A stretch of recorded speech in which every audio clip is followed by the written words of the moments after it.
The stage was set. It was primetime television, millions of viewers tuned in, and the host, a well-known liberal journalist, had spent weeks preparing for this moment. This wasn't just an interview, it was an ambush carefully crafted to humiliate Donald Trump on live television.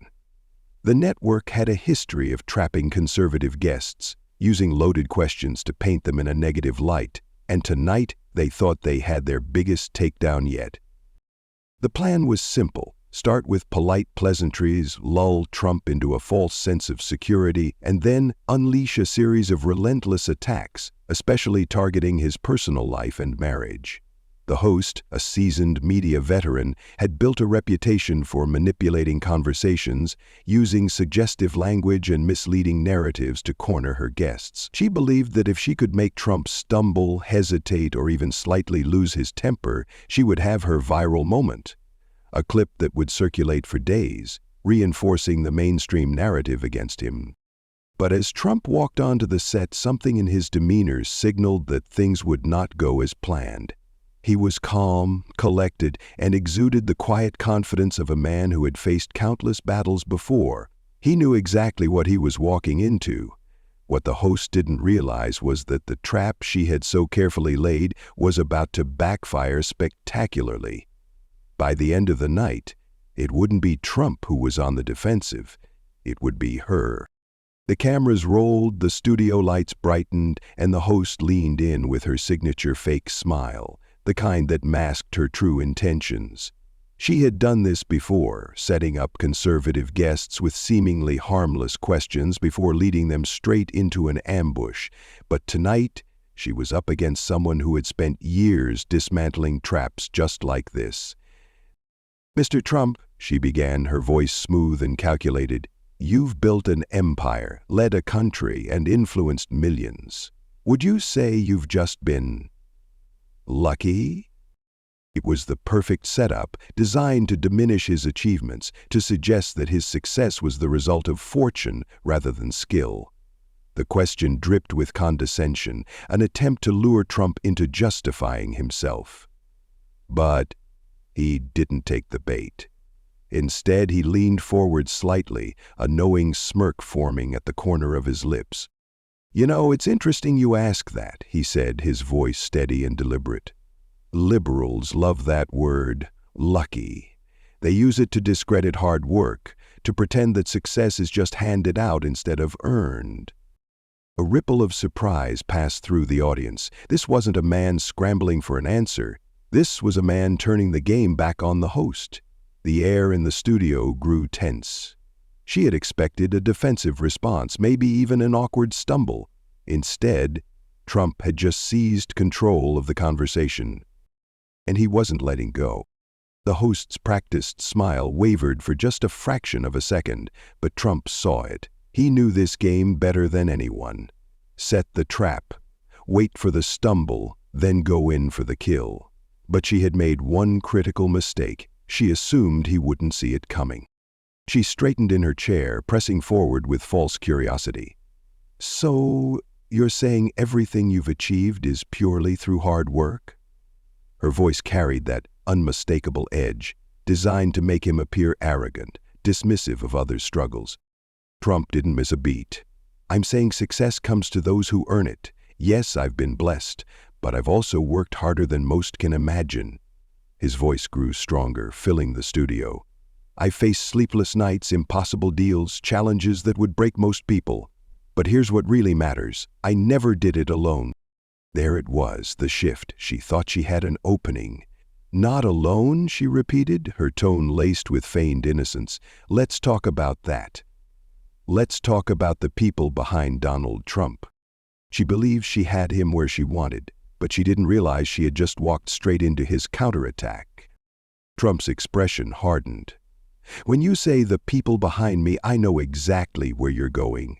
But let me tell you who really deserves the credit. My family. Particularly my wife, Melania." The air in the studio thickened. The host's smile tightened as she prepared to strike. But Trump was already 3 steps ahead, and this time it would be her struggling to defend herself. The moment Trump mentioned Melania, the host's eyes gleamed with the excitement of a predator sensing weakness. She thought she had found the perfect angle, the perfect way to rattle him. With a carefully measured smirk, she leaned in. "Yes, Melania," she said, her tone dripping with feigned curiosity. "You know, many people wonder about her role in all of this. Some say she's rather quiet for such a powerful man's wife." Trump's expression didn't change, but the air in the studio did. The audience sensed it, the shift in energy, the tightening of the moment. The host thought she was steering the conversation, but she had just walked into a storm she wasn't prepared for. "Quiet?" Trump repeated, his voice a mix of steel and amusement. "No. Dignified? Yes. There's a big difference. But I understand why some in the media might struggle with that concept." A nervous chuckle rippled through the audience. The host's smile faltered for just a second, but she recovered quickly, doubling down. "Well, what I mean is we rarely hear from her, unlike other political wives who are much more visible. Don't you think the public deserves to know more about the woman behind Donald Trump?" Trump leaned forward slightly, his presence filling the space between them. "The public," he said, his voice firm yet composed, "knows exactly what they need to know about Melania. She is brilliant, accomplished, and she chooses her moments carefully. Unlike some who feel the need to fill every silence with noise." The audience murmured in approval. The host's trap had backfired spectacularly, but instead of retreating, she made the biggest mistake of her career. She pressed even harder, and Trump was ready. The host's smirk returned, thinking she had found a crack in Trump's defense. She leaned in, her voice dripping with faux concern. "Well, let's talk about those accomplishments," she said, "because some people say, well, they wonder if Melania's main achievement isn't simply being Mrs. Donald Trump." The temperature in the studio seemed to drop. The audience tensed. Even the crew exchanged glances, sensing that something significant was about to happen. But Trump, he didn't flinch. Instead, he let the silence hang for just a moment longer than expected before delivering his response. "Let me be very clear about something," he said, his voice firm, unshaken. "Since you want to talk about achievements, let's talk facts. Melania speaks 5 languages fluently. She's built her own successful career. She's represented this country with more grace and dignity than any first lady in recent memory." He paused, his gaze locked onto the host. "But you wouldn't know about that, would you? Because the mainstream media is too busy pushing their own narrative." A wave of murmurs spread through the audience. The host's practiced confidence wavered for just a second. She hadn't expected this. "Of course, Mr. Trump," she tried to recover. "But don't you think being married to you has opened certain doors for her?" Trump chuckled, but there was no humor in it. "You know what's interesting about that question?" he asked, his voice now carrying the weight of someone who had just seized complete control of the conversation. "It shows exactly what's wrong with the way people like you think." The audience leaned in, fully engaged. The host had tried to corner him, but instead she had walked straight into his counterattack, and this time there was no escape. The host's face stiffened, but she refused to back down. She adjusted her posture, searching for a way to regain control. "But surely," she pressed on, her voice laced with barely concealed desperation, "you must admit that your position, your wealth, your influence affects how people see her." Trump leaned forward slightly, his expression sharp as a blade. "You mean how people like you see her?" he countered, his voice steady, unwavering. "Because let me tell you something about influence and wealth. They don't create character, they reveal it. And what Melania has revealed through every challenge, every attack, and every smear from people like you is exactly why I'm proud to have her by my side." The host opened her mouth, but Trump wasn't done. "You see, it's people like you," he continued, his voice gaining momentum, "who preach about empowering women until that woman happens to be married to a man you don't like. Then suddenly she must be trapped, silent, a victim. Let me tell you, Melania is no victim. She's a leader, a mother, a woman of strength and grace." The studio fell into a stunned silence. The host's carefully crafted strategy was unraveling in real time. She had come prepared to paint Melania as a passive figure, a mere accessory to Trump's success. Instead, Trump had flipped the entire narrative on its head, exposing the media's hypocrisy.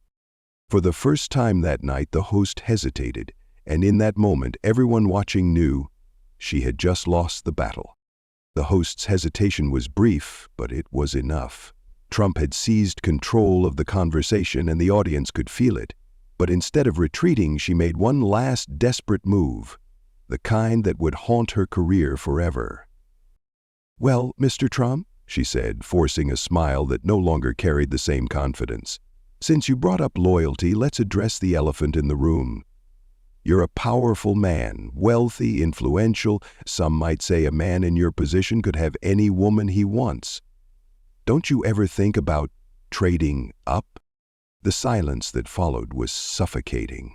Gasps rippled through the studio. Even the crew members, who had spent years watching high-pressure interviews, froze. The host, realizing too late the magnitude of her mistake, swallowed hard. Trump's expression didn't change. If anything, he looked almost amused. Then he leaned in, his voice dangerously calm. "Trading up," he repeated, letting the words hang in the air. "Let me tell you something about value, because that seems to be all you understand. In business, yes, sometimes you trade up, find a better deal, upgrade to something newer. But we're not talking about business. We're talking about my wife, my partner, the mother of my son." The audience sat in stunned silence. The host had walked straight into a trap of her own making. Trump wasn't defending himself anymore. He was delivering a masterclass on loyalty, respect, and what real relationships are built on.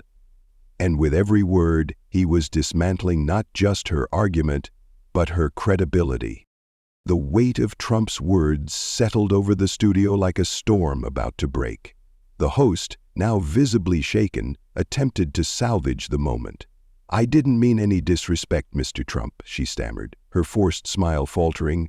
"I was simply asking what many people might be wondering." Trump tilted his head slightly, as if analyzing the very core of her statement. Then, with a slow, deliberate shake of his head, he responded, "No, you meant exactly what you said." And that's the problem with the media today. You disguise disrespect as curiosity, gossip as journalism, and when called out, you scramble to rewrite your own words. The audience was holding its breath now, completely captivated. The host's eyes darted toward her producer, who was frantically signaling for a commercial break. But it was too late. Trump wasn't finished. "You sit here pretending to have an honest conversation, but what you really want is controversy," he continued, his voice carrying the weight of undeniable truth. "You think marriage is something to be traded, relationships something to be upgraded. That's not how real people live. That's not how real Americans think." The studio was completely silent. The host, once so confident in her ability to control the narrative, was now trapped in a moment she would never escape. And Trump? He had just delivered the knockout blow, not just to her, but to the very culture of media sensationalism she represented. The silence in the studio was suffocating. The host, once so assured in her ability to control the conversation, sat frozen, her carefully crafted narrative crumbling before millions of viewers. The camera zoomed in, capturing every flicker of panic in her eyes. Trump leaned back slightly, his presence commanding, his expression unwavering. "You see," he continued, his voice smooth but firm, "this isn't just about me. It's about the millions of Americans watching right now who understand what real commitment looks like. The couples who have stood by each other through thick and thin, who know that marriage isn't a transaction but a partnership." The audience erupted into applause. The host opened her mouth, desperate for a way to regain control, but Trump wasn't finished. He turned directly to the camera, his message now aimed beyond the walls of the studio. "This is why the media is losing credibility," he said, his voice steady and deliberate, "because instead of valuing real relationships, real values, they push narratives that degrade them. They tell people that loyalty is outdated, that commitment is negotiable, but the American people know better. They always have." The host sat in stunned silence. She had walked into this interview believing she would expose Trump. Instead, she had exposed herself.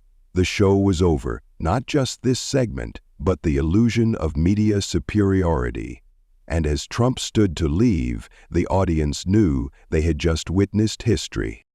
In life, we will encounter situations where others deliberately set traps, provoke us, or attempt to weaken our position.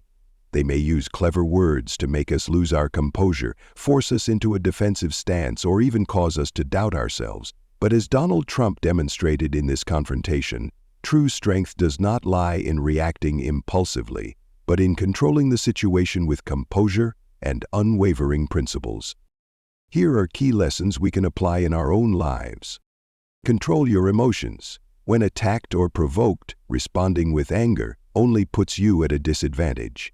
Stay calm, observe your opponent, and find a way to turn the situation around. Confidence and composure are more powerful than any verbal assault. Know your own value. Do not let others define who you are or determine your worth. If you are clear about your values and principles, no one can shake your confidence. Take control of the conversation. When put in a difficult position, do not play by your opponent's rules. Instead of letting them dictate the narrative, steer the conversation in a way that benefits you, just as Trump did with the discussion about Melania. Not everything others say is the truth. Sometimes the media or society will try to impose a distorted perspective on you. Always stay sharp, question narratives, and defend your stance with facts and logic rather than emotions. Respect traditional values. In an era where everything seems replaceable or upgradable, loyalty, steadfastness, and responsibility remain non-negotiable.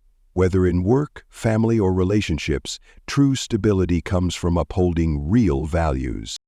Ultimately, victory does not always come from being the best debater, but from understanding yourself, standing firm in your beliefs, and refusing to be manipulated by others.